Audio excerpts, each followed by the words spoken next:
All right, guys, welcome back to another episode of the Burning Bear podcast. And I am your host, Anthony. And man, I'm a little shell shocked today. Like, what do they call that when you're like with a famous person and you like don't know is like what Get what it- out what of here. what is that called? Like, help me Get out, out of Chad. here. I need some help. Like, you're the famous guy. Like, what are No you way. doing to me right now? I need to know. Not even So close, dude. Not even close. so I have a real life celebrity with me named Mhm. Chad, and last name is McLean, Yes, correct? sir. I Yes, sir. got that right. Look at Yep. me. See, I did like 2 seconds of show research. Done. And Easy. so Chad owns a little company called Mental Joe. And anybody who knows me, and I've been a huge advocate for Mental Joe for a few years. In fact, I wear mostly Mental Joe apparel. It is one hands down my favorite veteran psychedelic brand, period. And I just wanted to say thank you for wearing that. I'm wearing my mushroom shirt, my most complimented shirt that I I own. love Every it. time somebody sees that, they're like, dude, I love that. That or the big ape one with the love, like the Yes. gorilla. Dude, I get so much stuff. So yeah, so you own a little apparel brand. Yep. And man, so let's go back into our history. I think that's going to be a good place to start. Yeah, And dude. and then we'll talk a little bit about you. We'll introduce you. And I know you've said all your stuff to the audience, so they can go check out all that background information. We'll keep it fun and exciting over That's here. it. But the year was 2024, and it was like November. What? October. October. Yeah, we went down. I was down at MCon. I went actually for the two shows. We did the MIC, which was the Military Influencers Conference, and then turned around and rolled over to the MCon. Okay. And when I showed up at MCon, I'm walking around doing the booth thing, and I'm scouting for talent.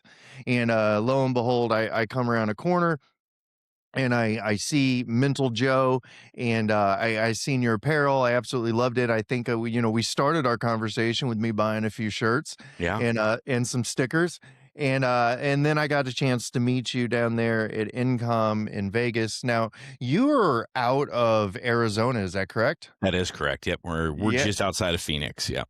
Okay, so getting over to Vegas isn't that big of a deal, but No. yeah. So you're out there, you're at the Incon, we're doing things, and I see your brand, and I just fell in love with it, and then met you and your wife, and I will say for me, that I think was what took it over the top because Mm. I developed an immediate connection to you guys. I felt like, oh man, these guys are authentic. You weren't selling me bullshit. You weren't trying to tell me things were one way when they weren't. You were Yeah. just being very honest, very authentic. You were openly sharing your story. And then I noticed right away, and especially since I've had the time to know you, that you are in a lot of lanes. You are networking, you're affiliating, you're working with so many veterans. I feel like every time I turn around, you're on somebody else's podcast, or, I'm finding you on documentaries and things like that. Like, you were just so intimately well connected within the community. And I really appreciate the kind of promotion that you're doing. And I appreciate you taking the time to show up on this podcast today. So there's that. But why don't you take a few minutes and Yeah. just tell the audience about yourself, Yeah. and let's start talking about the brand and talking about drugs. Let's do it. Well, Yeah. first of all, let's scrap the thing in MCon that you're looking for talent, because if that was the case, you failed by finding me. Okay. Ah, No, I appreciate it, man. Like you said, when we met at MCon, we hit it off right away, and like you said, I am who I am, man. I'm authentic. I say it like it is. There's really no beating around the bush. If people don't like me, they don't like me. Change the fucking channel is the way I look at it, kind of a deal. The authentic piece of who Carrie and I are is what resonates with people. It's what brings people in to sit down and for them to go ahead and share their story, or share where they're at, or share where their rock bottom is. And then through there, you gain a friend, you gain a customer, or with that, we're helping people find ketamine clinics or some kind of plant medicine retreat that's, either underground or, in Peru or Denver or Oregon or wherever have you be. That's, kind of like you said, we're very well connected in that arena. And for that purpose is, Mental Joe is a brand, and the brand is here to build community and bring awareness to psychedelic therapies. That's really why the brand was launched. Um, and really, as you've seen it, the designs, the brand, it creates conversation. People see a big mushroom shirt with the grenade, or the warrior in the garden shirt, and it Mhm. immediate people go, "What is it about?" Right? And so I get to tell a little bit of my story, and then they realize, like, "Oh, I have something similar that I carry as well." So for us, it's being that authentic individual. It's holding that space for those folks that are, at their rock bottom and they don't know another way out because they're so used to, let's say, traditional therapies, right? Mhm. Um, a lot of them are scared. We've talked about the spiritual world and how there's all these big egos in it, and there's some darkness in all this light, and Yeah. we try to guide people that are, I guess you'd say, on the fence with the psychedelic therapies. They're interested, but they don't know who to trust. It's scary. They don't know who to talk to. And Mental Joe is just that brand. We are the community brand around psychedelics, veterans, first responders, and your average Joes. So, and it's funny as we connected today, to give some people a background that are going to be listening to this later that have never seen me. Today literally is 6 years ago to the day that I'm in the cuckoo bin. So 6 years ago, this minute, I'm sitting at a cuckoo bin in downtown Phoenix from the previous night, putting a gun to my head with the tension on the trigger, not wanting to be here anymore. Mhm. So May is always kind of a heavy month for me, especially this week, because it brings remembrance of where and what could have been. But then it also gives me the ability to reflect, slow down, and realize, like, dude, like in 6 years, like, look where we've come and look how far we've, essentially changed the story. I mean, me and my wife went from struggling, barely surviving, to looking at divorce attorneys, to now, like, we are thriving and we're Mhm. connected and we got two whole little boys. And that's what psychedelic therapies has done for us. So yeah, in a 10,000-foot version without all the back details of everything, that's kind of who I am and where we're at and what we're doing. Well, wow. I tell you what, I actually learned a little bit in that story. I wasn't aware of the suicide attempt that started that. We had talked about different levels of that, I think. But man, that's powerful. And obviously, situations that I can relate to. And I never got locked up or anything like that for it, but I have definitely, suicidal ideation is a big part of the kind of like manic depression that I've Hmm. suffered for many, many years. But what I thought was interesting in that is like your story and my story start almost exactly. Mine started late 2019, 2020 was a big turning point for me. And that's kind of what I attribute like the beginning of like my journey.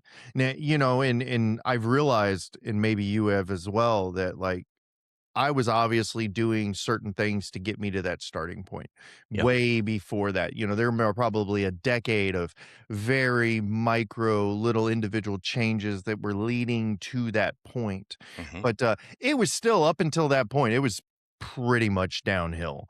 And Right. so man, I'm so glad that you didn't do that. And I'm so glad that you find your way through it, Yeah. and that is that we were talking about this a little bit before the show. It's like that's what this is all about.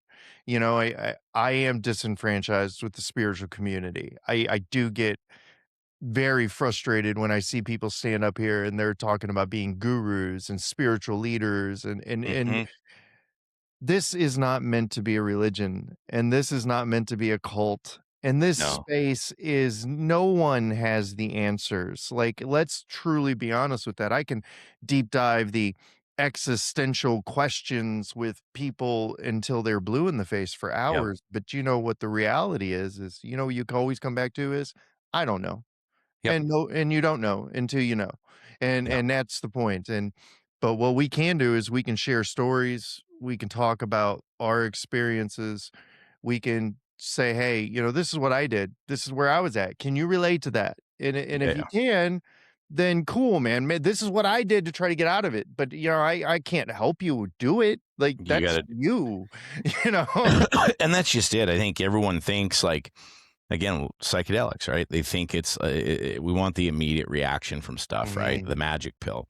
And so I think that's the problem, right? Is everyone takes these substances and they're in that afterglow period depending upon what medicine they take, right? Whether it's ketamine that's roughly got a 72 hour to a week window of neuroplasticity, or you're doing ibogaine, or you're doing DMT that has a 4 week neuroplasticity window, right? And Mhm. so you're in that afterglow period, everything's fucking cool, right on, I'm gonna be the best in the world. And then afterglow wears off and you're right back in the storm because you didn't do any work. You didn't do any of the integration. And Mhm. perfectly said, like when we talk to other veterans, first responders, or average Joes, it's the one thing I always tell people, like, this is what helped me heal. And if you have fought and fought and fought for years and taken the SSRIs and done the traditional talk therapy and you've done it all and it hasn't worked, maybe look at this, the non-traditional, go look at the psychedelic path. But at the end of the day, you got to go to the creek, you got to drink the water, and you got to do the work. I can take you there. Mhm. I can show you what helped me, but perfectly said, I'm no guru. I'm just a dude that found a path and it works for me. And I'm using apparel to speak it and get other folks, on this side of the fence, and once that happens, people start looking at life a little bit differently. Well, dude, that's a I love how you said that. I resonate with so much of what you just said, and it's like I consider myself a guide, like a Yeah. facilitator, right? All the work is being done by somebody else. I'm just putting out what I feel may be some waypoints so that they can have a little help with the navigation of Yep. things Yep. and to access information. But even when you said that on the show, it's like this is a starting point. This isn't the end point. Don't take something I said here and let it stop there. Like, go do your hours and days and weeks of research on what I just said, Yep. and then come back later and tell me what you think because I might be wrong. And Yeah. I think that's the best thing that we can do. It's unfortunate that though that there are so many predators out in this space, and You said it.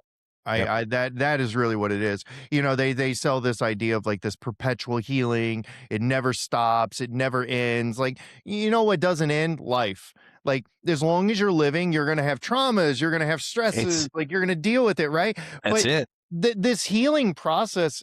And I was thinking about this the other night. I wanted to run this by you, see what you Yeah. thought. I actually don't like the term healing. The healing implies that something is wrong. And like really in a lot of cases it's not. It's a wholeness. You're separated from your true self because there are just layers and layers of bullshit that's put onto you in society, the world, the Yeah. matrix, whatever you want to call it. And what Exactly. what you have to do is you're just rediscovering that like, all right, without all of this bullshit, who am I really? And how do I get back to like me and the person that I want to be? And how do I want to express in this world? Yeah. And so it's not really about healing. And I think that was what got me caught up, right? I started the healing path. And Mm. then, I tell people, it's like, I didn't realize that this thing does have an end, and then I realized like, well, it isn't really a healing end because because you're not really healing from something, you're never really healed. Like, trauma's trauma, like, it's gonna happen, like, It's that's just life. Yeah, and you're gonna have new shit pop up constantly through life, and and I'll jump back in here, but I mean, so I think it comes down to, like you said, your authentic self. What it come like who we're supposed to be. I think that's what psychedelics help us find, right? Like it helps us erase the story that we've created with all these different layers, like you said, of the matrix and where we're at today in society. For me, give some people some background. I burnt in on a jump, my parachute collapsed, right? So I burnt in, blew out my back, blew out my knees, became dependent on pain pills to be an operator, right? Because I couldn't go into sick call at Ranger Battalion because then I'd be labeled this other thing. So what do? You grin and bear it, you do your thing. Well, through that, I ended up making some really bad decisions at Ranger Battalion, got kicked out, and then I took hazing on, I mean, special operations, you know how it goes. Mhm. Ranger Battalion, you're in there, there's blood in the water. The hazing I took, dude, I don't wish that on anybody. The hazing I took was gnarly. But for years and years and years, up until just recently, I thought I deserved it. I thought, Mhm. I screwed up.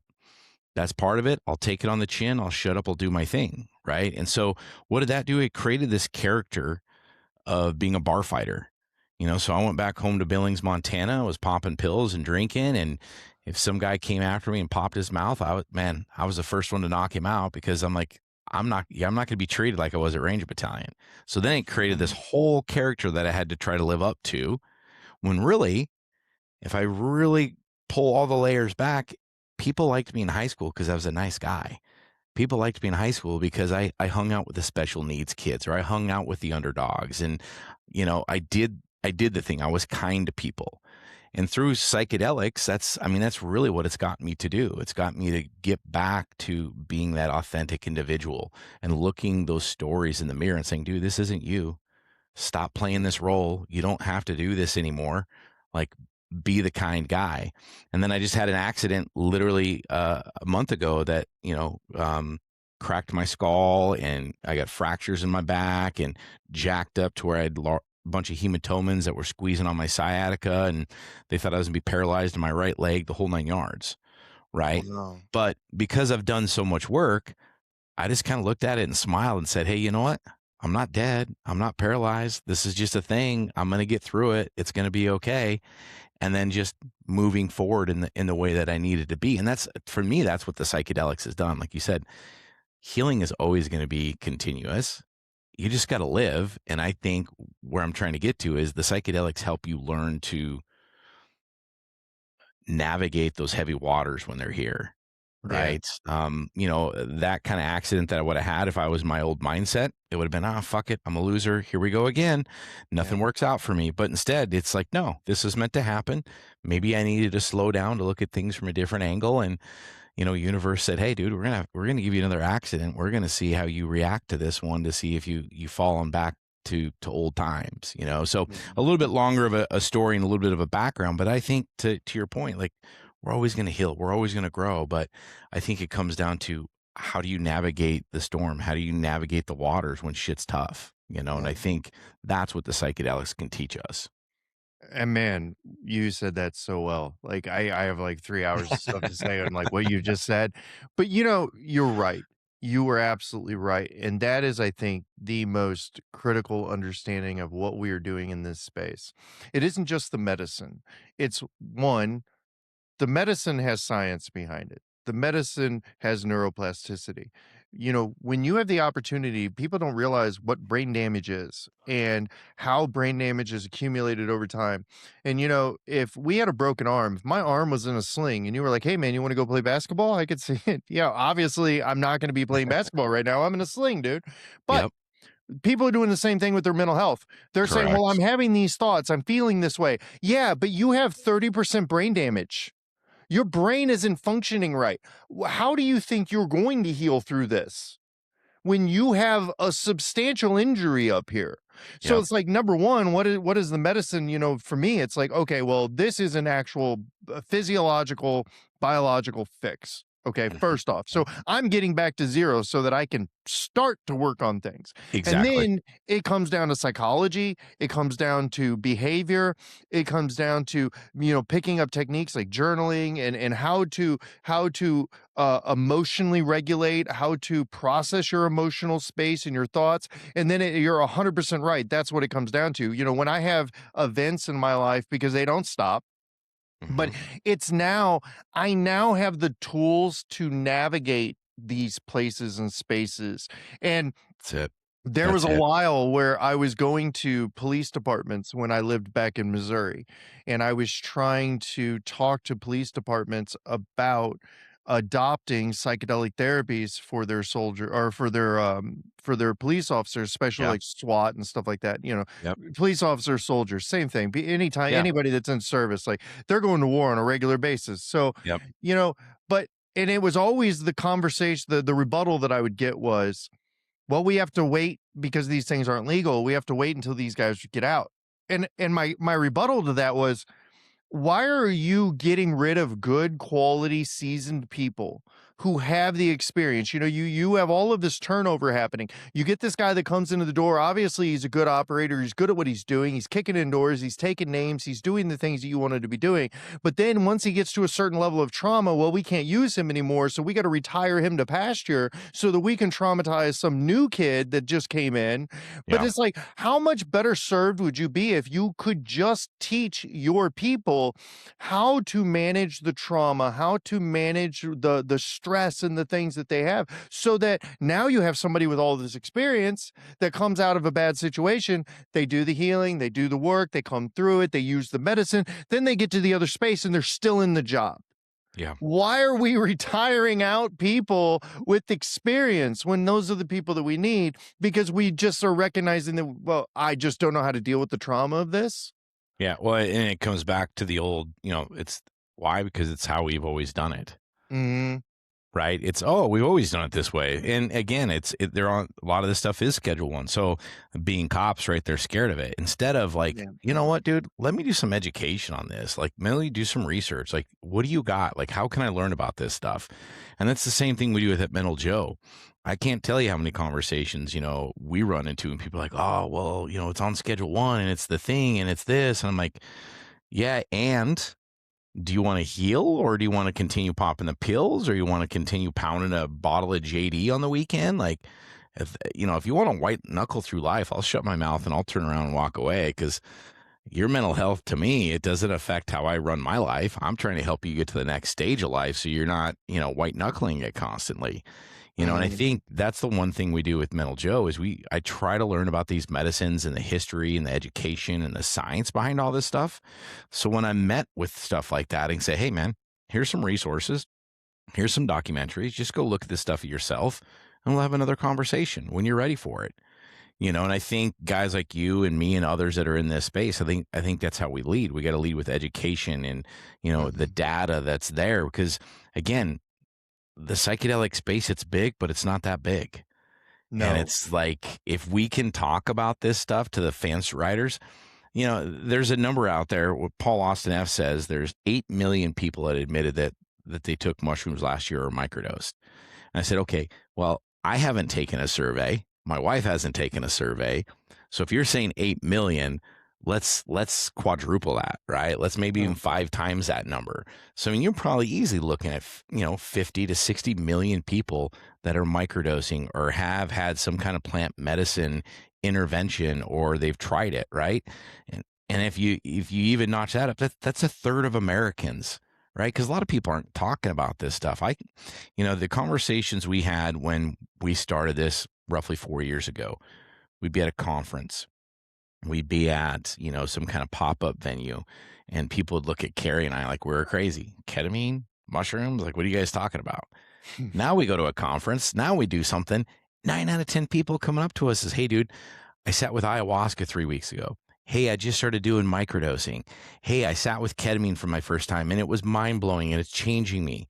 So it's like the conversations are changing and changing rapidly.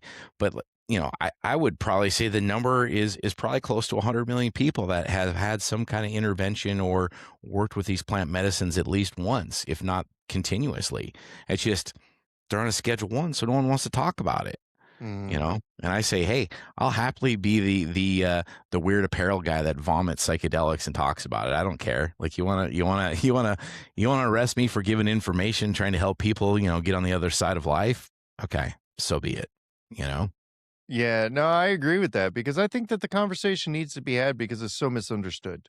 You Yes. know, when people think of psychedelics, I had actually a really respected person in my life responded to an email that I sent the other day, and they said, "Well, I don't support psychedelics." You know, Mm, newer research that's came out has showed that 5% of people that take psychedelics that they stay in a psychedelic type state, and they're being diagnosed with schizophrenia. And I thought, "Oh, well, that's terrible. I 100% agree that." But I don't agree that this is the reason why you're against psychedelics. How about we do some science here? Why don't we identify like what's going on with the precursors here? What is it about these individuals that make them more susceptible to stay open like that?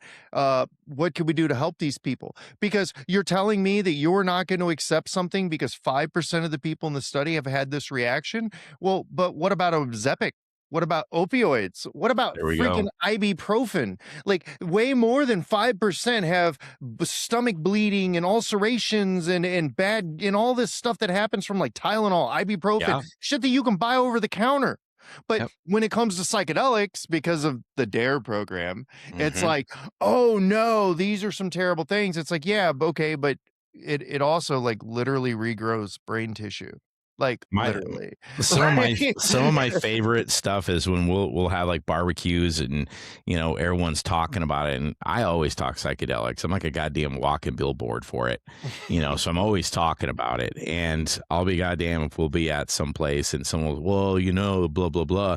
Meanwhile, they're two fisting Bud Lights and something else, and I look at them and I Yep. go, do you realize alcohol is like one of the worst drugs that's out here on the planet next to sugar? But yet we don't, you can buy both of those things at just about any corner in America, and no one's saying anything about that. So, I mean, the propaganda works. It's there. It works. It's proven it. There, you just brought it up. You talked about addiction. I actually almost responded to a comment the other night that I seen online. This person was talking about addiction and psychedelics and like, cannabis is addictive and all this stuff. And it had to do with cannabis. And I actually laughed because Dr. Joshua Siegel, he was out of Washington University. Now he's out of NYU, and Okay. he's up there. He's doing psilocybin research, and he is a legitimate MD. He's a PhD doctor, like working at some of the top medical places in the country. And when he gave his presentation at the Missouri Psychedelic Conference, inside of his presentation is a slide, and it's a scale, and on the scale it has this line, and it's a I forgot what they're called, scatter charts. Yep. It's a I know. scatter I chart, know okay? exactly where you're and going with and this. so it has like addiction levels, and then it's like least addictive to most addictive, Yep. plus then it also was dangerous. Like not only is this addictive, this is like Super super harmful. dangerous. Like Yeah. you should not touch this. And cannabis, psilocybin, Way a down lot here. of the things that we call Schedule 1 drugs Yep. were not only were they on the furthest lowest point of addictive properties and safety, But no but when harm. you the ones that were not there, the ones that were actually dangerous, that were blowing me away, like if somebody would have told me that like, "Hey, sugar is more addictive and more dangerous for you than heroin." Yeah. Whoa, cocaine? What? Seriously? Sugar? Oh, So, yeah, yeah. I Sugar is like one of the most dangerous, addictive things that we drugs. Like it's a drug. it Sugar is a is. drug. I'm not 100% gonna it is. shy away from that. Like I avoid sugar. Yeah, I mean, and I You and I do know? now. I mean, I will every once in a while let the fat kid eat that's inside of me. I'll let him go at it. But I mean, that was one of my biggest struggles, right? Because of my depression and everything else that was going on. Like I would binge eat and it would not be good stuff. It would, I always joke like, hey, if there were 6 cupcakes sitting on the counter, you better get one because I'm getting five. Yep. I mean, I had that kind of addiction with sugar. And Mhm. it's funny that you mentioned that scale, which I think you probably need to like pop that scale into this podcast so people can see it. But it's true. I mean, LSD, all that stuff, way down here, non-addictive, not harmful on the scale. Way up top, alcohol is the number one on it. But again, it's Mhm. sold everywhere. But no one wants to talk about that. No one wants to talk about this stuff. So I think again, it comes down to guys like us and others in the community to like really take the research and talk about this and continue to show up and continue to talk about this stuff in ways that, the average Joe's out there, again, you just bring up psychedelics and the ears burn, right? It's Mhm. an immediate no to everybody. But I think those tides are slowly starting to change through conversations like we're having and, like the doctor that went out to Missouri and showed the scale of the different drugs that are addictive and are harmful and are sold on every frickin' corner. I Mhm. think that's what we have to do. We just have to continually show up and be the authentic voices out there. Yeah, and I agree with that, and that's what I try to encourage people to do as well. And I think that we talk about like personal development, personal growth. There's an element in that space that involves, I'm going to try to articulate this the best way that I can. It involves shedding social narratives. We don't realize how absolutely programmed we are by the matrix, Yeah. adopting these social narratives all the way Yep. through. And so I would encourage anyone that's listening out there, if you're one of these people and you're having a negative reaction to psychedelics or cannabis or drugs, and you're like, no, I don't like this stuff. I'm not saying that it's for you. I'm not even going to tell you that it's a perfectly 100% safe. What I will say you should do though is you should research it. You should educate yourself on it. And Yes. then once you're Yes. done with the research and the education, and then once you've got to a point, then you need to make a decision. Is this a right option for you? That's it. That's That's it. it. That's all That's we're it. asking. Yep.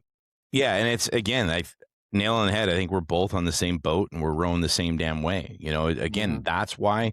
And again, I got people are going to say it's weird and booga booga and whatever you want to call it, but I mean, I literally got the download to go start Mental Joe Apparel through a ketamine session. And then mm, every time I set and I go do, you know, some heavy medicine work, whether it be with 5-MeO DMT, whether it be with psilocybin, I always get the nod to be like, dude, you're on the right path. Just keep mhm, doing your thing. Cause this hasn't been fun. It hasn't been an easy path. I mean, Carrie and I are, you know, in debt to our eyeballs, and we've helped over 400 people individually, just Carrie and I. I mean, it's literally just Carrie and me doing this thing. And we saved, I don't want to say we saved, but we guided probably over 50 different marriages to MDMA therapy to sit mhm, with people that hold that space. And man, those people come out there and go, I didn't realize I could love my wife, or I didn't realize I could love my husband or my significant other in a way. Like, holy shit, this stuff is powerful. And the same thing, if you just look at the history of MDMA, right? I think Merck had a patent on it for over 100 years. Once that patent expired, right, everyone started making it. But early 70s to the early 80s, it was used for couples therapy. That's what MDMA was intended for, was couples therapy. And it worked. Well, unfortunately, MDMA got released into the gay Dallas night scene, and more methamphetamines got added to it, and that's where you got Molly, and that's where you got ecstasy. And then mhm, before you know it, it got outlawed in '85, and been on Schedule One ever since. But it's something that Carrie and I talk about. We say, hey, man, you know, as a married couple, as part of our contract to be whole with each other, we go set with MDMA once a quarter just to reconnect. Just so her and I can say, hey, we got all these two little minions that we're raising. Life is crazy. The Matrix is crazy. We're doing all this other stuff. This is a good way for her and I to put all the armor at the front door, reconnect, and say, hey, I still love you. Let's work on these little things and have some hard conversations while we're in this mhm. space. So again, you've got to use this stuff with reverence, right? And if you understand what these things can do for you, as you know, they're an absolute game changer if they're used right. Yeah, I agree. I tell you what, you're talking about a subject that I actually don't know that much about, MDMA. I Yeah. wear your shirt, but, I've never done MDMA, Oh man. and I wanna actually take the direction there's an interesting direction I wanna come here. I wanna talk Yeah. about psychedelics and couples. Yeah. And because you and I have had both a very unique experience in the world of psychedelics in our relationships. Hmm. And, I've said this in one of the other podcasts that I put out, but like a lot of people don't realize like psychedelics cause divorce. Like Yes, they do. 100%, 100%, like people need to be aware of this. Like Yes, they this is do. a and the explanation that I provide with that is, and the reason why is anytime that you are committed to change, and you're talking about dramatic change. Big changes. Yep. Your partner has to be aligned with you and wanting to move in the same direction and accepting of the direction that you're moving. Because if you're not, you're gonna start changing, and that person's gonna be like, "You're not the person that I married," and they're right. And you may not stay together at that point. So I got very fortunate in that my partner was I think that this is the most important part.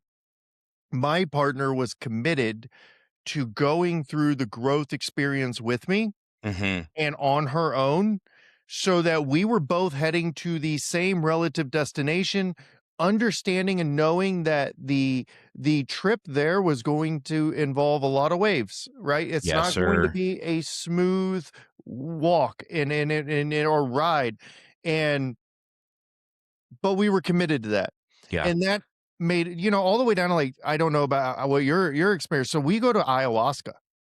Okay. And our first time with psychedelics is Aya, because I didn't small into anything. It's like, I've smoked some weed. And then they're like, "Whoa, you done psychedelics?" And I was like, "No." And they're like, "I should do Aya." Go big or go home, I guess, right away, Right. huh? Yeah, so, when we showed up at Aya, they weren't gonna let us sit together. Mhm, And not they mhm. didn't even wanna have us in the same room, we You started shouldn't. getting all of this, like, sharing energies and all Yep. this other stuff, and I was like, "Wait a second, this doesn't make any sense to me." It's like, and obviously, you're sitting there with, like, ayahuasqueros and you're going against, like, all this tradition, but Yep. you're like, "But this is my partner, and we are on this journey together. I want to journey together." Like, Mhm. our energies are shared in everything. That's one of the things they said. It's like, the last thing that you should do is have sex. And it's like, why? Well, because you're going to share the energies. And it's like, that's the point. Like, isn't that happening every time that we have sex? Like, I thought that's what we're doing in this relationship. And so I took a much different direction, and it all it did is make my relationship and my marriage beautiful. Yeah. It turned it into something that I have never experienced like this before. Facts. And not perfect, not perfect. We fight, No one we is. Yeah. whatever. Life is life, but it is the most committed, grounded relationship that I've ever been in, and I attribute that to the journey that we've done, not with psychedelics, but with growth. Yeah. And so I'd like you to, I kinda shared mine, like, share your Yeah. experience and tell me how that was for you. Yeah, so I mean, after this suicide attempt, I was in the cuckoo bin, like I say, and I told Carrie, I was like, something's got to change, because I was popping pills behind people's backs, and I was taking whatever kind of mood stabilizer, SSRI they were putting me on to make me, whole, as they thought, right? So Carrie did, and she found research and found ketamine. And so I started doing ketamine therapy. And as I started going through ketamine, right, the story started changing. My habits started changing. I stopped drinking. I stopped eating sugar. I started going to the gym. I started eating more healthy. And I guess you'd say, in terms, outpacing Carrie, right? Like, I was really healing, and I would notice things that she was doing. I'm like, fuck, that's kind of gross, man. Like, why are you doing that? To where one point I was playing in the pool with our boys. She came outside after a work day on her phone, goes to the fridge, opens a beer, cracks the beer, goes and sits down, and just starts scrolling on her phone and drinking the beer. And I go over there and I swim up to her and I said, "Hey, you want to put the fucking beer down in your phone and come play with your family?" And then she kind of looked at me and she was pissed. And later on that night, we had a very strong conversation, and she realized, she's like, you know what? Like, maybe I need to try some of this stuff. Maybe I've got some things that I need to, dig into. And so, same as you, right? Carrie started jumping in. She started doing her own work with psychedelics. And what we found out is, not only did she have, her childhood traumas and, just traumas of life in general that she was holding on to, but all the trauma that I created for her, Yeah. but with me being short and tempered and OCD to the max, and just not a nice human being, right? And we'd fight and we'd argue and we'd bicker, and she'd have walls built up in the whole 9 yards. Mhm. And then I'd wonder why we weren't intimate, right? Well, I finally got to understand this stuff and the trauma and all the shit that I caused her. And I was like, oh, I'm so sorry. Like, Mhm. let me repair that. So then from there, I started to have to, like, earn Carrie's trust. So I would take a little bit more off her plate and a little bit more off her plate and a little bit more, to the point where she's like, okay, who is this guy? Like, this guy is like getting shit done. I can trust him again. Like, this is a thing. And so we did a lot of separate work for a long time. And to your point where you and your wife kind of jumped in and did the ayahuasca stuff, right? Just boom, we just did the thing. Carrie and I did a lot of separate work. And the reason a lot of people will say in the psychedelic world, like, do that work separate is because you got to heal those childhood wounds and some of those other things before you can Mhm. kind of come in and sit and do medicine together. And so our very first time of doing medicine together was an MDMA session with a therapist. And I sat there and I didn't know what to think about MDMA. Like I was waiting for hallucinations and all this other stuff. It was not very coached well to me of what this medicine was going to do. And, I just had this weird nudge internally of like, hey, just go up to Carrie and like just tell her it's okay and it's her turn and she needs to have this time. And so I did that and I walked over to her and she was just crying and letting stuff go. And I said, hey, I'll be outside when you're ready. Come get me, but you need to do the work. It's your time. And Mhm. man, after she was doing the body scans and running through what she needed to run through for about an hour and a half, 2 hours, she came outside. And I would say for the first time in our marriage, we looked at each other and she just looked at me. She goes, I see you. She goes, I get it. And I'm sorry too. Cause she realized like she was creating triggers and doing things and behaviors that triggered me as a human being. And then that just would start the roller coaster. And Mhm. yeah, to your point, I wouldn't even say we fight. We might have some discussions that not even get heated, but just that we don't agree on, but we pause and I'll look at her and say, I'm not going to have this conversation now. Like it doesn't feel aligned. Like let's both settle down. We'll have the conversation later. And then we have a Mhm. deeper conversation about whatever that topic may be. And I can get her standpoint. She gets my standpoint. And then we don't even agree most of the time, but at least we have a middle ground of like, okay, I see where you're coming from. I can understand that. And that's what MDMA has done for us, man.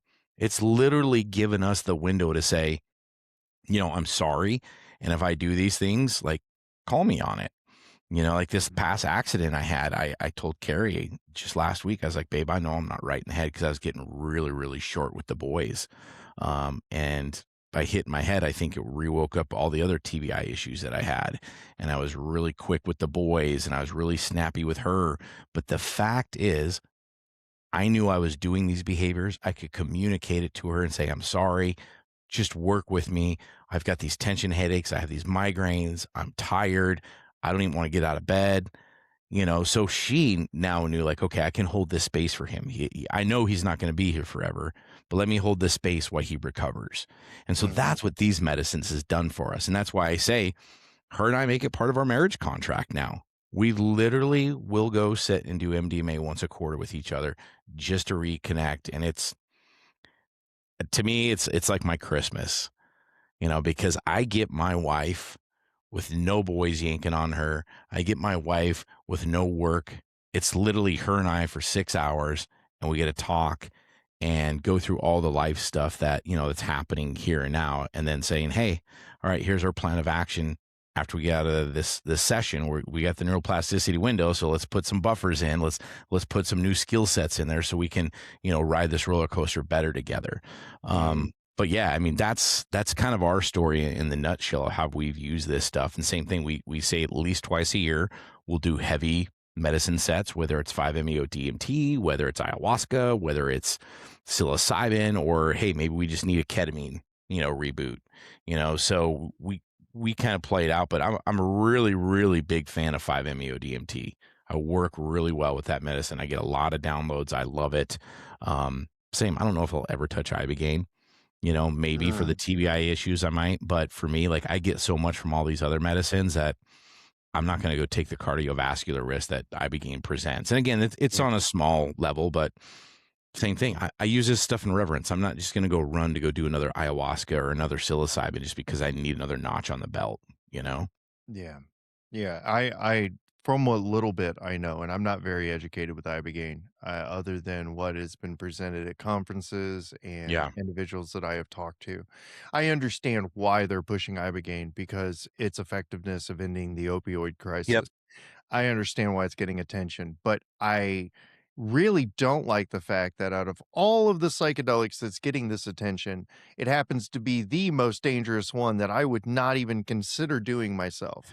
I Yep. don't have a I don't have a condition dangerous enough or destructive enough to consider taking the risk that is ibogaine. Yep. And I think anybody out there should know that. But I work primarily with psilocybin cannabis and ayahuasca. And, Mhm. I have not done, 5-MeO. I've not done, MDMA. I've not done ketamine. So you have actually used a variety of modalities that I have not. But I also think this is what's important to the conversation. This is what's the difference between a medicine and becoming a psychonaut. Yep, Right? People that come into this space that wanna be psychonauts, they want to get one, they're gonna go to the medicine all the time, all the time, yep, all the time, yep. and they don't care what it is, it's like another new psychedelic, another new thing, another whatever. Okay, that's fine, but, I use this as medicine to do work, Exactly. and to your credit, or to your point that you made earlier, I actually got injured a while back, we were moving and my son was aggravated and he was mad. I was aggravated and I was mad. And we're moving this couch and I'm getting to put it into this pod. And what I don't realize is we're walking super fast. We're both frustrated. It's been a long day. And I go to step up and the door to the opening for the door is lower than my head. And so what happens is he S walks me and my head hits the back of this door. I face plant into the couch. I break my nose. I give myself a concussion, like completely wipes me out. Right. And so, and he's like, okay, I'm leaving. And so, and See you so later, pops. yeah, I didn't take it very well, but I realized like, this is where the education comes in. I knew in that moment, like as soon as I realized like, oh, I have a concussion, then that changed everything Yep, because it was like, okay, I need to give myself time to heal from the yep, concussion. And then I went straight to the medicine. It was like, what do I need right now? I need to fix this brain injury that just occurred. And then so I took some psilocybin, I did I actually did like a 5 gram, and then I waited a week or so, and then I did a good round of microdosing, and yep. then I topped that off with another 5 gram to the end. But for that very reason, because that was medicine that I was using to repair an injury that I had just had, because I understood that if I allow that injury to stay, I cannot trust my cognitive ability. And That's I it. don't want to be walking around not trusting myself. Yep, I need to know that my brain is functioning the way it's supposed to be functioning so that I can be the best version of me every day. yep. Yeah, I mean, that's nail on the head. I mean, we literally kind of parallel, right? You had your accident with air. Mm, Mine was I fell out of a apparatus right onto my back and my head at about 8 feet, and mm, and same thing. And so same thing. I'm microdosing, right? I'm doing those things to repair the neurotransmitters that got burnt off in that little crash that I had. mhm. And it is just that. It is just that. It's again, if you use it in the right set and setting, if you use it with reverence and you treat it with respect, I think it's the right way to go. It's like you said, you get these psychonauts or you get these people of, oh man, I'm sitting with my 20th ayahuasca retreat this year. Yeah. I'm like, bro, like that's a lot of medicine. Like, what are you not healing? What are you not setting with? What integration are you not doing? What are you not fixing? Why do you got to set with this for 20 times in 1 year? Mhm. I don't understand that. Again, same thing. That's why Carrie and I are very because MDMA has a serotonin dump on it. That's not really great for the brain at times. And so if same thing, if you're out there and you're abusing the MDMA and you're using it more than once a quarter, they say, about every 3 to 4 months, right? Because everything's repaired, you can go back through the process. And there's people that go to raves, there's people that go do the thing, and they, and they're popping Molly and doing all that kind of stuff, and they're not neuroprotectant their brain. It's like, yeah, you're having fun, but what are you doing to your brain long term too? Mhm. So it has to come down, like you said, the education piece is so big for this because each medicine's different. Each medicine's going to show you something completely different. Oh, absolutely. And I think you just touched on something that I'm actually glad I'm going to get a chance to mention. The difference between recreational use and medicinal use. Yeah. When you understand that these medicines are neurogenerators, right? So neuroplasticity raises and you are creating new pathways in your brain. Hmm. You have to understand that all of your behaviors, all of your habits, all everything are developed through pathways that you're reinforcing and creating in your brain. When I develop a new activity, when I do something, my brain is going to generate a new pathway, a new highway to that activity, and then it's going to become something that I've learned, I've done, and I'm functioning. When you're doing psychedelics, everything is now creating new pathways. It isn't the neuroplasticity and the ability for this to generate new brain tissue and new brain cells is exponential. So when you're engaging in bad activity, when you're doing something that isn't beneficial to you, when you're doing this recreationally, you're opening the door for new pathways to form that you don't want to form. You're now taking something that could be really good for you, and now you're giving it the power to be exponentially bad for you, which is Mhm. where the responsibility of the medicine comes in. Why do you think we set intentions? Because I need to know that my brain is on the same page as me. I need to know that Yep. subconsciously I'm moving in this right direction because I don't want those negative thoughts to occur, right? Yep. And I had a journey a while back, a big journey, and in the middle of the journey, it started to go sideways on me a little bit. And then I recognized, like, when it was happening, I was like, "Oh, no, stop. I don't want to reinforce this in my space right now." And it was the recognition of how bad that could be for me. Mhm. And then it was Mhm. like, "No, no, no, no, no, no. Stop. I am in charge of this. I create and generate my thoughts. And as the generator of my own thoughts, I say no. And we're going to go over here and go work on this other stuff that's a lot more productive than going down whatever rabbit hole that was that just opened up." Yeah. But that, It's surrendering with the medicine, to be honest. It's mhm, surrendering. yeah, yeah, trying to get to like that space of responsibility. And I Mhm. think that that's what it comes down to is, the medicine has to have responsible use. And whether it be not sticking yourself into a fire or, grabbing keys and going for a drive, like there are certain things that you need to be aware of. Like there's responsibility that comes with it. It isn't Yeah. just, it is a little bit different than Tylenol. Mhm. But in a lot of ways, it is not. It's actually a lot safer than Tylenol, which is kind of crazy. But you do have to have that certain level of responsibility. Agreed. Um, you said something earlier that really stood out to me. My experience with my wife is completely different. Our roles are reversed. My wife is actually ahead of me in almost everything, and sometimes like Mhm. embarrassingly ahead of me. Like, there's a few things where she might be like a year or two ahead of me in certain spaces. Okay. Um, so I've had the opportunity to like learn from her.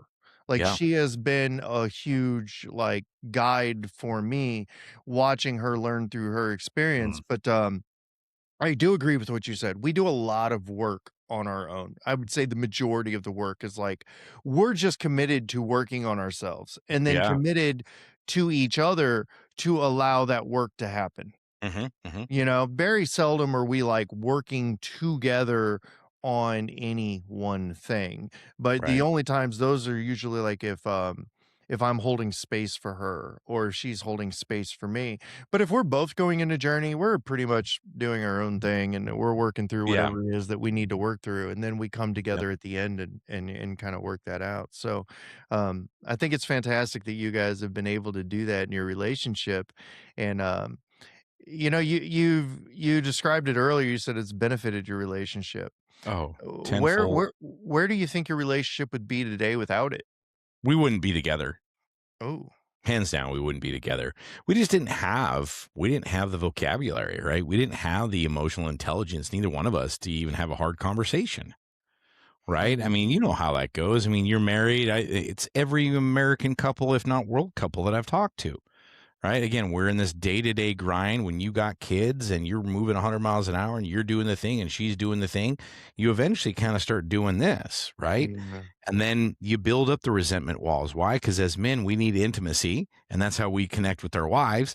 But if the wife is pissed off and you're not doing the XY thing for her that she needs to get done, well, then guess what? Now there's resentment on both sides, and now there's a F you in the hallway and kick rocks. I love you, but the whole thing. And then those just turn into a big snowball that goes down a hill that never recovers, Mm, you know? And that's where we're at. But once we started doing and going down this journey of psychedelics, and we just look at each other now, and I look at her, and we can look at each other and kind of wink, and if we're in a different area and go, oh man, look at these fucking people. Like, oh man, let's say the kids are calling, we gotta get the hell out of Dodge. But yeah, I mean, hands down, if Carrie and I didn't go down this rabbit hole, I 100% I know for a fact we'd be divorced. Because me, I didn't have the ability to have tough conversations. I just didn't. I was a stuffer. I stuffed and stuffed and stuffed until the sock on the floor made me rip my top off, and then I'd blow, right? Mhm. And then that cycle would just repeat itself. To where now, like I said, I had this accident. I looked at Carrie. I knew personally I was short. I knew personally I wasn't the human being I wanted to be. And I was able to like tell her that, like, hey, I'm sorry, but I just need you to hold this space for me now until I can get through this stuff because I'm a wreck. My body hurts, my brain's all jacked up. Like, just hold the space for me, please. And she Mhm. knew it, and she knew what I needed. Now that I'm, coming on the other side of this, now we're having conversations and how can I get better at this? And so yeah, it's again, I'm a walking billboard for this stuff. I walk into every married couple and I tell them all the time, hey man, like this is a game changer. But like you said earlier, if there is somebody in that relationship that is a complete no for psychedelics and not interested, I literally tell that other individual that's interested in the psychedelics, hey man, here's what's going to happen because I've already seen it. You're going to start leveling up. You're going to start looking at life differently. That individual is going to be sitting here because they haven't made any changes to their life. You're going to outgrow them exponentially. And eventually you're going to look back and go, I love you, but I'm not dealing with this bullshit anymore. I'm not Mhm. doing this thing anymore. And then what does it do? It turns into a divorce because they didn't grow together. So I'm with you on it. I think as couples, if you're going to stay together and you're going to do this work, you both got to do the work because if it's one sided, eventually it turns into a divorce because you just outgrow each other exponentially. Yeah. Yeah, I agree with that, and I have felt and so I have a loaded question for you because I Okay. I know my answer to this question. I'm actually kinda curious. So, as you started to grow with your wife, you had Mhm. made a mention earlier that you realized that your behaviors were contributing to outcomes that you weren't wanting to experience, that you were Yep. getting returned from your wife. Yeah. I'm just kinda curious, and I'm going through this learning journey myself. I'd like to consider myself maybe about midway through it. I feel like Yeah. I have a long way still to go because there's a lot of social programming, there's a lot of socially accepted behaviors out there. There's a lot of bad narratives for how relationships should be, the man-woman Yeah. dynamic. Yeah. Um, that are creating a lot of the problems that people are dealing with, and without being able to see those, it's really difficult to create change. So, Mhm. in that space, this is where my question comes in. What have you changed, or what did you notice about your behaviors that you needed to start changing, and how was that received, and what type of changes did that make in your relationship?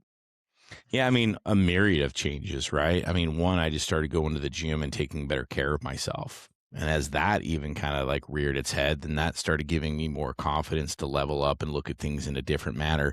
I'm not so much short tempered like I used to be. I walk around like I was ready to punch someone in the throat. I Mm, just carried really heavy, I don't want to say dark energy, but I was not a good person. I was mad all the time. I was upset. And again, if you realize, and I go back through it, like I realized I created that character through some of the hazing and childhood bullies and everything else that I carried on. And so I just figured, I can be an asshole. I'll keep people at bay, you know? mhm, And that was the same for Carrie. Like, I almost screwed that relationship up too, in the very beginning because of cheating on her, because for me, it was Carrie was calm. She was the calm in the storm, and I thrived in chaos, mhm, So it's changing all the things from my behavior to how I react to things to how I parent, or how I'm a husband, how I treat other individuals. I mean, it's everything. I mean, I don't have a very big circle. To where before I had the biggest circle. I had all these friends and all these guys that I would go hang out and do the thing with. But the thing was, it's a Saturday and let's go golf at 8 and let's get hammered.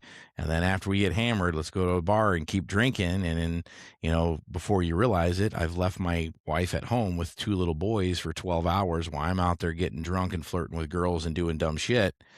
And you start realizing like the window of opportunity to be a really strong father or a really strong husband, that window is doing this and it's getting closer and it's closing and it's closing and closing.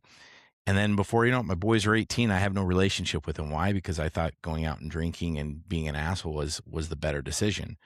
But now mhm. I've realized like that's not what I want to do. That's not how I want to live my life. So I've made a ton of changes. I mean, everything to I might have a glass of whiskey once a year, right? And it might be at a birthday or a really nice steak dinner that Carrie and I go to. Other than that, I don't do that. Same, sweets doesn't go. So it's just it's changing everything in your lifestyle to be a better human being. I know it's kind of a vague, bigger answer, but No, I love it. yeah, everything's got to change in order for you to move forward. No, I love it, and that was a much broader answer than what I was intending from the question, but, it was good because you highlighted the truth that a lot of these areas change, you know? I think for myself, what I had noticed was the bullshit that I was giving, I was receiving. When I didn't, get the intimacy I wanted, I realized, and I think some things that are hard for a lot of people, and you talked about this, like, 1, we adopt the narratives of the abuse that we get in our life from Hmm. all sources. It doesn't have to just be hazing or bullying. Yeah. I mentioned this in one of my videos earlier. It's like I had this girl, this young, like 12-year-old girl, make a statement to me, a really offhand statement to me when I was at about the same age, 13. I think I healed or recovered from that, like, a year ago. Like, Ah. like, destroyed my life, and she wasn't even being mean. She was just, like, an offhand statement, but what happened is I took that statement, and I created that narrative in Held my on to head, it. and I started attacking myself. Like, Hmm. what she did lasted a few seconds. What I did lasted another 40 years, and I couldn't let that go. And so, as I created these narratives and I created these self-punishments inside, then it comes down to like projection and all this other stuff. Yeah, dude. Yep. But in my relationship, I realized that and at least for me, and I'm not gonna speak to all men out there. I know the men come from varying different degrees but I was not a supportive husband. I was a child. I was like Same. living with a grown child. Yep. I was another thing that my wife had to take care of. She Yep. knew where my shit was at. She helped me fill out stuff. She made sure my laundry was done. She cleaned the house. She was doing all of this stuff in life. And then, in me, I'm following these social narratives. I'm thinking, well, I have two emotions. I'm here and I'm angry. That's it. Yep. Yep. Like, I Yep. don't have any other emotions, nothing else I'm processing or dealing with. Like, that's it. I'm angry or everything's fine and I'm the life of the party. Yeah. And you know, and I was adding so much stress. My wife kept saying the same thing to me over and over again. She goes, "I want a partner. I want a Mm. partner. You said you would be my partner." She's like, "When are you gonna show up and be my partner?" And I Boom. couldn't understand that for the longest Yeah. time. I'm like, "What do you mean?" Like, "Man, I help with the kids and I help with the house and every now and then I do dishes," and like I didn't really understand how much I was just shitting on my wife and putting on her plate. And Yeah. then I was realizing like later, it's like, well, no wonder nobody wants to be intimate. Why would you want to be intimate with your child? Like, Exactly. Yep. that's not something that you should no. So it's like, oh, and when I realized that my lack of intimacy was coming from all of the stuff that I wasn't doing. And then Hmm. it's like, Hmm. oh, I started doing my laundry. I learned how to start cleaning. I learned how to start doing some of these little chores. And oh, I started making my own decision. I don't know, self-regulating my own emotional space. Exactly. And not shitting on my partner and then also showing up for them. And it's like, big changes that made my life because I didn't realize how selfish I was. Like my world revolved around me and only me. I didn't see Facts. anything else. And it's like if Yep. I did something nice for somebody else, it was because I wanted something. Yep. I was doing that because I wanted the feeling for that, or I did that, or I'm doing this, I was doing this for my wife because like I wanted the reward, Mm. right? It wasn't because I was just doing it. And then one of the biggest things that changed for me she was actually her suggestion, so I can't even take credit for it. She's like, "You know what I do when I wake up every day?" She's like, "The first thing that I think of is what can I do for my family today? What can I do for you today? What is one or two things that I could do for you to help your day? What can I do for my kids? So, what can I do for the people around me to make their life just a little bit better?" And when I Yep. first heard that, I thought, "Okay, sure." And then I started to do it. And then I was like, "Oh shit, this is a big change." Different. like, "Whoa, like, you mean other people have needs too, and I should help fulfill those?" Like, and looking at it now, it sounds kinda sarcastic, but it really I'm still blown away by how blind I was to it. Like, Yeah. how my wife used to say that, she'd get so mad at me, and she goes, "How do you not know?" And she thought I was lying, but I was so programmed that I was not seeing this in that way at all. So, yeah, so I asked that question because that was my experience. Like, I Yeah, realized I that, mean, like, my shit's my shit, man. yeah, I mean, it's eerily similar. And again, it comes back to why I talk about this stuff and why I talk about like my downfall and Carrie and I's relationship, and we're both very open about it. Because guess what? Our stories, you and I's, are very goddamn similar. There might be some different variables here and there, but at the end of the day, it's almost eerily similar. You know, I was the same way. I was checked out. I thought showing up and scrolling on my phone and sitting on the couch was being a dad. You know, no, a dad is being engaged with my boys and giving them the emotional intelligence they need when they need it. You know, to the Mhm, point like my littlest guy, he'll have breakdowns, complete and utter breakdowns. What do? I hold him now. I go mhm, into his room, I sat with him, and I just let him have it. Go ahead, dude. You want to cry? You want to scream? Get it out. You have to release that, bud. Release it. And I'm here to hold that space for you. You know, as yeah, opposed to the old programming of shut up or I'm going to give you something to cry about. You know, okay, cool.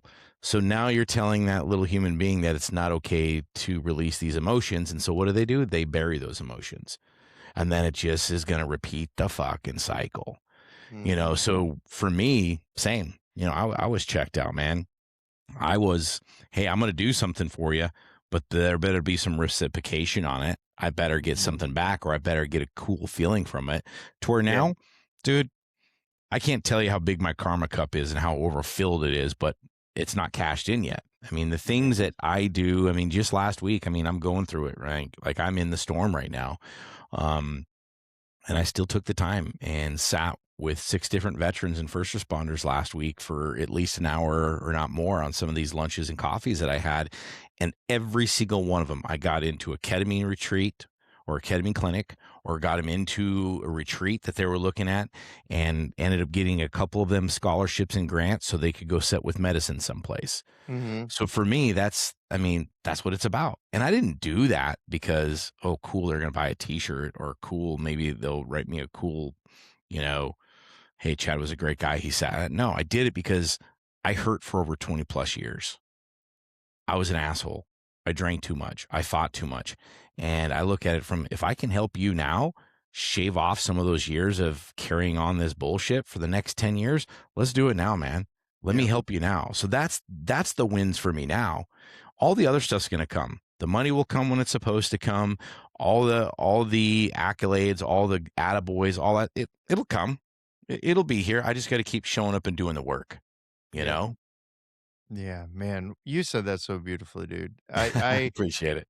I resonate with everything that you just said, and I think the reason why we all have relatively the same experience is because, you know, at least the way that I see this, we're all born okay. We're all born these human beings that are they're here to experience the world, and we're all a bunch of little kids. Like, you know, Yeah. internally shave off all the years, get rid of your picture. Just you're a little kid still. Like that's who That's you it. are, right? That's it. I'm Yes. walking through life like I'm 9. Like internally, that I'm still looking at the world with amazement and wonder, right? Yeah, And then dude. what we do, but what the world doesn't teach you is they don't teach you how to grow up to be a happy, healthy human. They No. teach you how to grow up to be a productive member of society. Society, and that's it. And that's the matrix. And it's like, so then you subscribe to all of these things and then you forget that like, oh, by the way, I'm supposed to still be taking care of me Mhm. and my family and the people that are around me, you Yeah, know? dude.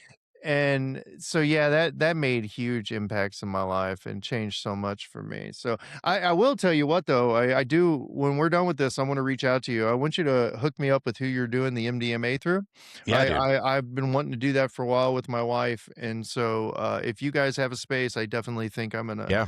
One to utilize that. And easy conversation to be had, man. That's super oh easy, and what I'll tell you too is even if you're open to it, I've got facilitators, you know, but I'm sure you know some man, be open to doing like a real true protocol with 5-MeO-DMT. You want to Okay. talk about something that'll I mean, it's the most powerful psychedelic out there. Ibogaine, all that other stuff, cool. 5-MeO-DMT, hands down, is the most powerful psychedelic on the planet. Researchers, scientists, psychonauts, they'll all tell you 5 is the way to go. And it has. It man, Are you the time microdosing that? Are you doing like full no. on journeys Full-on or journeys, okay. full-on journeys. Yeah, and I can share you that protocol and all that kind of stuff later, but I'm a huge fan of it, dude. Huge fan of it. And I'll explain more of that to you, probably off air. Well, But I think that'd be, the one thing I've noticed going through this podcast. I'd love to have you as a guest regularly because I think yeah, that this video for our guests is just a general introduction. This is like who yeah, Chad buddy. is, who Mental Joe is. This is what Yeah, we do. But I yep, think we've discovered as we're coming through this that we have so many topics. We could shoot an entire episode on just therapy and yeah, couples and maybe even just one thing there, right? yep, Because there's so many different levels, and so I'd like to extend this offer to become a regular guest on the show, and yeah, dude, we say can, less. yeah, we can communicate and do what we do, and so we can start talking about some of these other plant medicines Okay. because I believe that the majority of this audience that I'm gonna develop is gonna have little to no information, and they're looking for something that's different. They're looking for Yes. something that's a little bit different than what they're seeing everywhere else, and, I wanna be able to provide that here, and hopefully Dr. Siegel's gonna come on the show. I sent him a shout out, and I said, "Hey, you need to come on the show." So, I'm gonna pressure him through the show, be like, There "Hey, we go. Let's you've been invited, so if you say Dr. no, Siegel, let's go. Come on, there's at buddy. least 13 people that are gonna be mad at you. So oh, man. I'll tell you what, dude, I've had a blast today. Likewise. I Likewise, I really appreciate it. appreciate you taking the time to join, and again, man, I love what you do over there at Mental Thanks, Joe. buddy. I love that you've been able to do this with your wife and that you've been able to make the impact and the change that you have with your family, and I also really appreciate everything that you're doing for veterans and really putting yourself out there the way that you have, because I do think that's how this all works. Mhm. We've got ourselves into this thing, and I shot a video a while back called Micro Impact, and it really is that's how this works. It isn't about one guru. It isn't one Nope. person getting on stage in front of 30,000 people. It's individuals like you and I That's and it. every other person that has went through this, making sure that we touch people that are around us that are in our lives and that we can help them get on the same space so that they can do that with others. Yep. And then if we do that, it exponentially grows. And it's more than any one person could ever do on their own.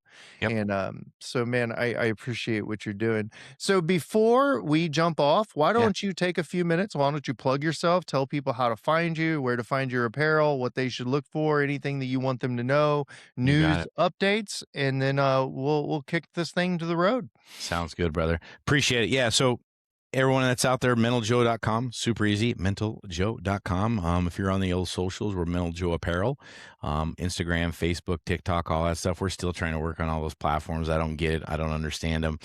But I say we because Carrie is part of it as well. We're on a documentary that should be coming out hopefully by the end of the year, and it should be on Amazon and Apple. It's called The Journey Home, and it's about ketamine therapy and kind of our journey and how we've used these medicines to get to where we are today. So go buy a shirt, come support us, come check us out, mentaljoe.com, and I appreciate it, Mr. Anthony. Oh, awesome, man. Well, thank you again. Thank you very much. I'm sure we're gonna put together some really awesome stuff in the future and maybe some medicine facilitation. We should find our way to Peru together is what we need to do. There we go. I'm Grab down, dude. grab a group of people and like head out to Peru, spend a couple of weeks down there. I know a guy in Mexico that knows some people, so we should look into that. But and I'm I'm sure down. you've got a great network too. So all right, brother. Well, I'm going to go ahead and sign this one off. I appreciate you taking the time to be with us. I You got appreciate it. everybody out there who is taking the time to listen to this conversation. Make sure that you go ahead and comment on the videos. I'll read your comments. I'm looking forward to engaging with you guys. Send emails, send show suggestions. Let's talk about this. Let's open up the conversation a little bit more. But for this episode, the Burning Bear is out.